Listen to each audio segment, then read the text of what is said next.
Il y a 150 fugues par jour en France, et un tiers des fugueurs ne sont pas retrouvés dans les 6 mois qui suivent. Ces chiffres vous ont-ils surprise? Valérie Carcenti, énormément. Cette fuite en avant d'un adolescent est effrayante. Il part à un âge où il n'est pas encore armé. Le fait de couper le lien brutalement, c'est le cauchemar ultime des parents. Qu'est-ce qui vous a le plus touché dans cette histoire? C'est le parcours de cette famille recomposée, avec le père biologique, qui a été très absent et qui va renouer avec sa fille, et le père qui l'élève, celui qui a toutes les responsabilités. Comment ces 3 adultes, les 2 pères et la mère, vivent ensemble leurs angoisses et leurs culpabilités. Le trio que je forme avec Samir Ghesmi et Sagamore Stevenin est intéressant, je trouve qu'il fonctionne bien. Le temps semble long alors que tout est urgence. Quand on a un problème personnel, on est dans une angoisse et un besoin de trouver des solutions très vite.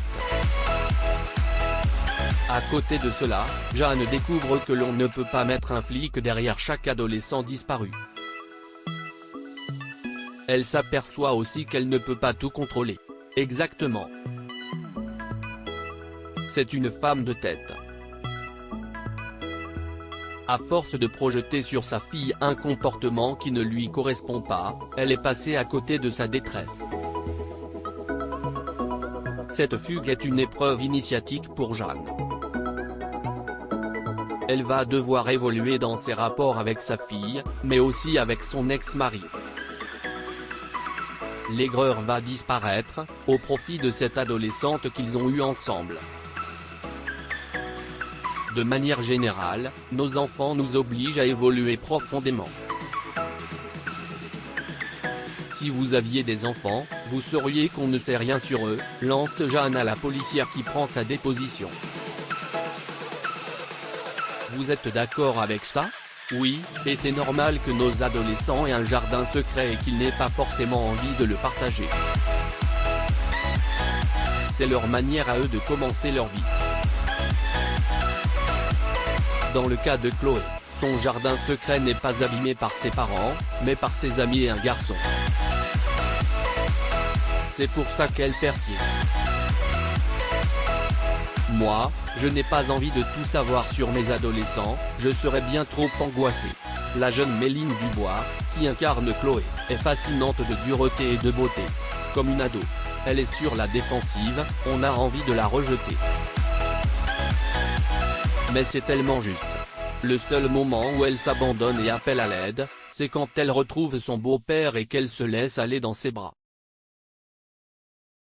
Adolescente étiez-vous? J'avais déjà cette passion pour le théâtre.